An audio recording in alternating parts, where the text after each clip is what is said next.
Well, I feel like the last 2 years we've been asking you for an update on when you're going to return, when you're going to fight Conor, this and that. But we find out, less than 24 hours ago, you're not fighting Conor, you're fighting Charles Oliveira instead in Madison Square Garden. So I guess how soon did this come about? And we saw your video of explaining why you're fighting Charles. But I guess, what's it like to now not be thinking of Conor McGregor for right now? Oh, I'm still going to be thinking about Conor McGregor. Conor McGregor, as I asserted at the very beginning, Conor McGregor is still not off the hook. Conor McGregor's road back to the UFC still goes through Nashville, Tennessee, and Michael Chandler. We must finish TUF 31. It has to happen. We're at the same weight class. It was too long of a build-up for it not to happen, but as I kind of laid out in my YouTube video that I already filmed an instant reaction. I've known this for 4 weeks, but I'm a consummate professional, so nothing is ever going to leak. My lips are sealed. No matter how much media reaches out to me, no matter how much people want to reach out to me, I do things by the book. But the first 25 months that I was signed with the organization, fight of the night after fight of the night, fighting everybody, fighting for the title.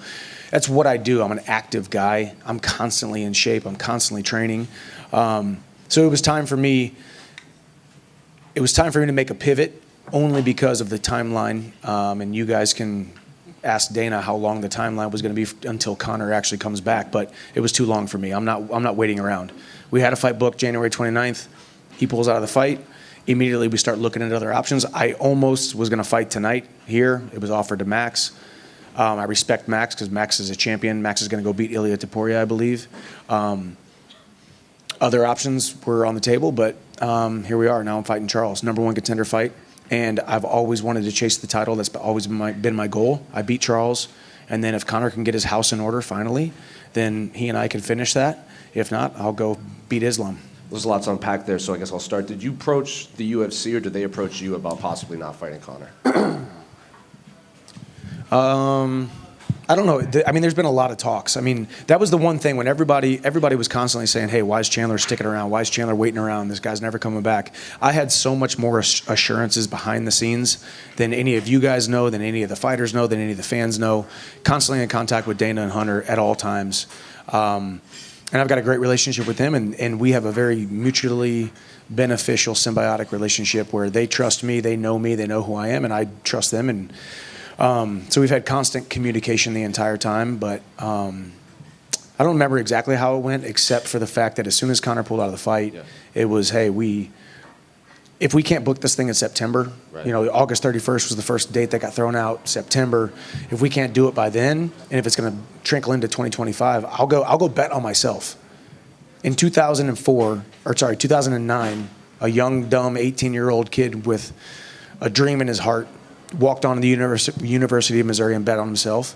And then in 2020, the Bellator, the mainstay, the biggest name in Bellator, walked on and took a chance on himself and went to the UFC. And I could have came here and lost my first 2 fights and been cut and been selling insurance somewhere. So I bet on myself, and this is what I do. It's a constant reoccurring theme in my life. I'm going to go bet on myself. I'm going to beat Charles Oliveira, and then the Conor fight becomes even bigger. So 303 was the breaking point in terms of all right, we have to move on for now.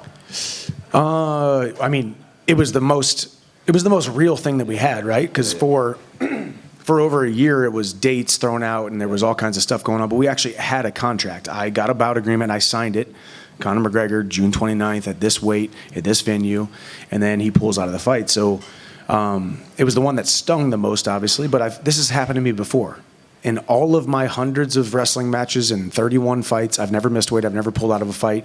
And Conor's never pulled out of a fight. So even all the way up until the moment that Hunter Campbell called me on a Thursday, 14 days before the fight, I still believed that Conor was going to show up even if there was an injury. And I'm not going to say he's not dedicated and fully invested in the craft anymore, but I believe it's a testament to who I am. And if he was lined up against anybody else not named Michael Chandler, he would have shown up on June 29th.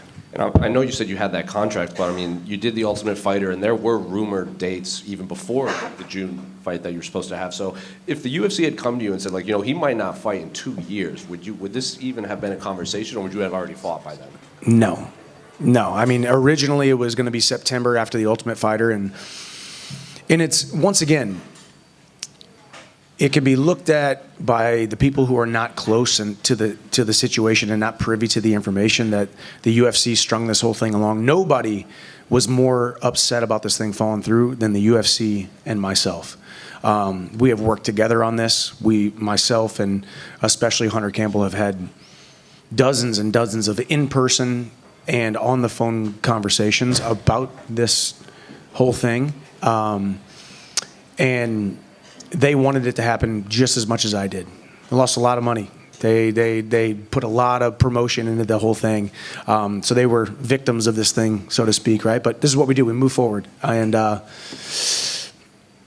we keep going, and now here we are. And I think this is the greatest opportunity of my life. And this Max fight you mentioned, was that actually realistic, or did it just start a conversation and didn't really get past that?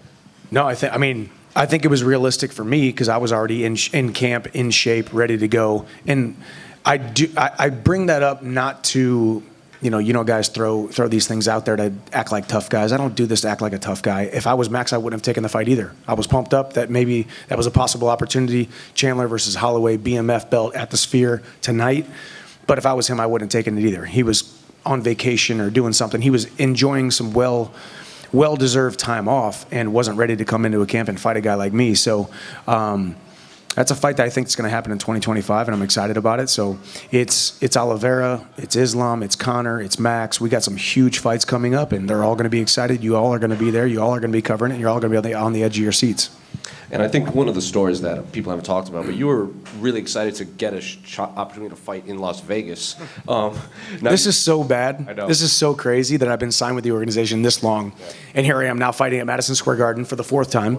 And I'm going to get fight of the night, performance of the night again. But it's actually pretty comical because all I wanted to do was fight in Las Vegas, Nevada. All right, so if we can make that happen after I beat Charles, that would be great.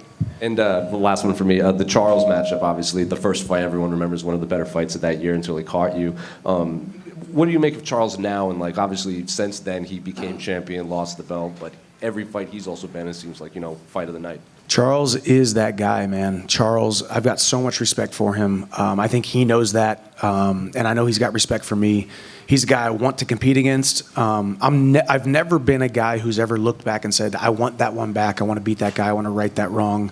But when these rematches happen, I'm excited for them because I know the mistakes that I've made. I know where I was in my mind. I've matured so much as a man, so much as a fighter since that fight in Houston, Texas, and that's part of it too. Is maybe this is how it was supposed to be the entire time.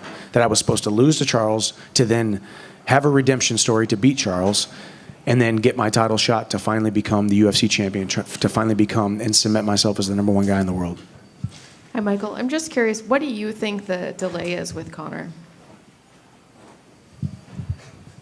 I know what the delay is, but I can't tell you guys. No, not really. Maybe. I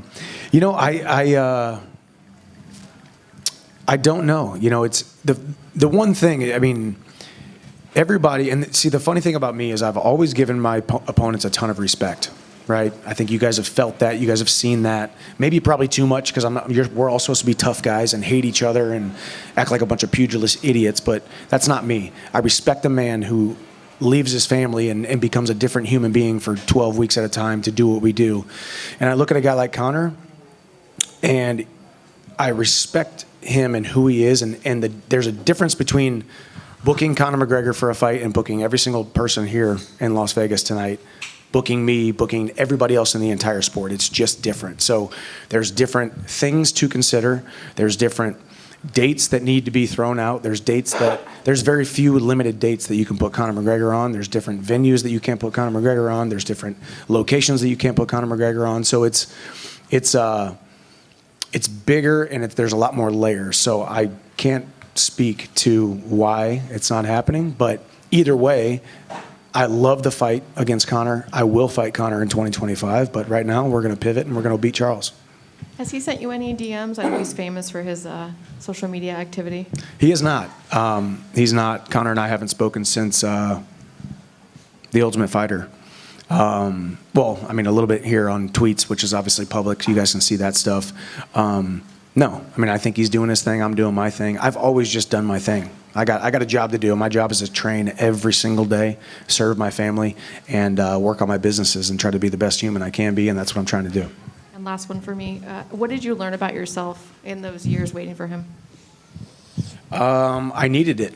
I think I needed it. I needed the time away from the sport for a second. I needed to have it taken away from me for a second to really have the gratitude for the sport. You guys see the passion in which I fight with. You guys see the passion in which these men and women fight with every single weekend. But we are still human beings, and we do falter, and we do fall, and we do get tired of this thing. It's tough. It's painful. It's sacrifice. It's not fun a lot of the times. And when I came into the UFC and in 25 months had 6 training camps, which is a full year away from my family. Like a full year away from my family, 365 days that my sons didn't get read to at night. My sons didn't have their dad there to feed them at night and pray with them and be there present.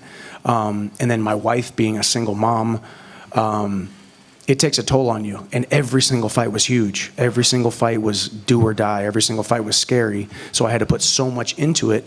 So I got burnt out a little bit. I needed a little bit of time off, and that's the way I looked at it. It was perfect for me. This last training camp didn't result in a fight actually happening, but it was the best training camp of my life. I loved the sport. I served my teammates better. I was a better leader. I was a better man. I was a better fighter. I was more present and more happy. And that's where I still am, and I'm excited to start camp on Monday and fight Charles in 63 days. Michael, Thank you. straight ahead. Without giving away too much, what are some things from the top of your head that you would approach differently for the rematch with Charles Oliveira, where it's preparation or inside the cage itself? You guys saw Chandler 1.0, and I believe Chandler 2.0 is a completely different beast. I think I needed to come in. I needed to prove myself right away, and I think I asked for the toughest fights right away. I sat in an office here a couple of miles away with Hunter Campbell, and I said, "Hey, Hunter, I want to be a good thing for your organization, and I want to fight the toughest guys right away. I want to fight the toughest competition in the entire world. Throw me into the shark-infested waters, and either I sink or swim." Either I am who I say or I am not. And I had to go out there and I had to try to prove myself.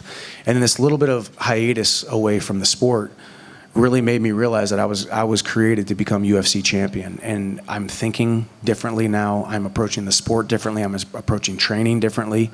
So this Chandler 2.0 is going to be a different beast. And I go out there and I beat Charles Oliveira.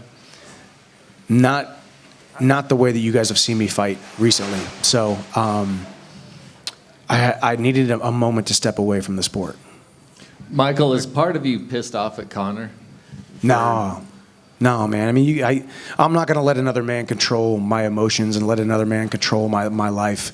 Over the last year and a half, it's been an ebb and flow and an up and down of craziness. You guys see the way he lives his life. You guys see the tweets. You guys see the media machine, the constant attention that Conor McGregor is, and me being the guy on the other side, who I'm just a quieter guy by nature when it comes to not trying to put myself in the headlines nonstop and not trying to be a part of the conversation all the time. I'm not mad at him at all. I wish Conor the best. He has earned every right to be in the position that he is. He has earned every right to do what he wants to do, operate the way that he wants to operate. But like I said, his road back to the UFC goes through Nashville, Tennessee, and Michael Chandler. That's it. Have you lost any respect for him? No.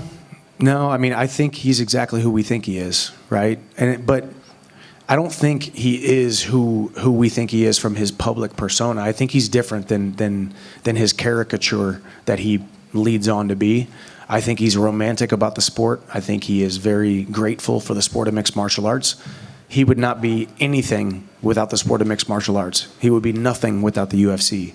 I think he knows that. He doesn't say it publicly because he's constantly watches and boats and all that stuff. But he's romantic about the sport. He loves the sport. He loves these arenas. We got 6 TVs in here right now. This beautiful event in Las Vegas, Nevada. These men and women pouring their hearts out. He wants that. He needs that, and he will come back to the UFC. And he's going to fight me. Michael, you've never wavered the longest this goes on about you're going to be the guy for Conor when he comes back, even when other names have been floated out there, et cetera, et cetera. Do you remain that confident no matter what happens in these next, let's say, 6 or so months, that you will still be the guy regardless if another guy, another contender just starts making noise? Yeah, I don't think that happens. I think the public perception is, you know, Conor thinks he can come back and dictate who he comes back and fights. Let him think that. Maybe it's true, maybe it's not. But more than anything, 4 weeks ago, I whiteboarded an entire path out with my wife Bree, who is the most wise person I've ever been around in my entire life. And we made this decision. We sat down and we said, we're pivoting, we're fighting Charles Oliveira, and this is why. There's 5 different reasons why. And see, we got 6 TVs in here. People are getting knocked out over here at Noche. I don't really concern myself with it because I got a job to do November 16th at the world's most iconic arena on a night where John Jones is making his return, Stipe's making his return. Both guys have talked about retiring, so this is a huge fight. Michael? Yes. I'm not sure if you like read comments or read DMs or whatever, but has it been frustrating dealing with fans saying, "Oh, Michael Chandler threw his career away. Michael Chandler's like he's delusional, waiting for Conor." Like, I'm sure you get it every single day on social media. Every single day, every single post, every single moment. Yes. Do you just kind of laugh it off? Does it annoy you? Does it not bother you? I'm a human being. I'm a human being who loves other human beings. Like I could sit here with all of you guys and we can talk about our struggles, we can talk about our lives, we can talk about our families. I'm just a relationship type of person. I think God created us for relationship and community. I'm a lot deeper than most people. So yeah, when I see comments and I just wonder what is going on with someone's mind or heart or spirit whenever they say the things that they're saying. Part of it is just social media. I'm also convinced that half of it is bot farms and fake hate and fake division and fake venom. But I've always been steadfast that I am a one-man show on this earth, and I have a job to do, and I have a family to serve, and I've got blinders on, and I just do what I do, and I'm running my own race, and I'm not really worried about the critics, because ultimately the critics are weighing in on my life. And this is the position that I asked for, and this is the position that I put myself in. So I'm going to get criticism, but I stand steadfast and confidently on my own 2 feet that I've made the right decision. And here I am once again betting on myself. So we'll see what the haters and the critics say now when a guy like me, which all these other fighters act like they would have pivoted and fought somebody else or whatever, but they all would have waited for this Conor fight. You got a contract with Conor McGregor, the biggest star in the sport. You're not pivoting. I'm pivoting, and I'm going to go bet on myself and beat Charles Oliveira. Thank you. Thank you.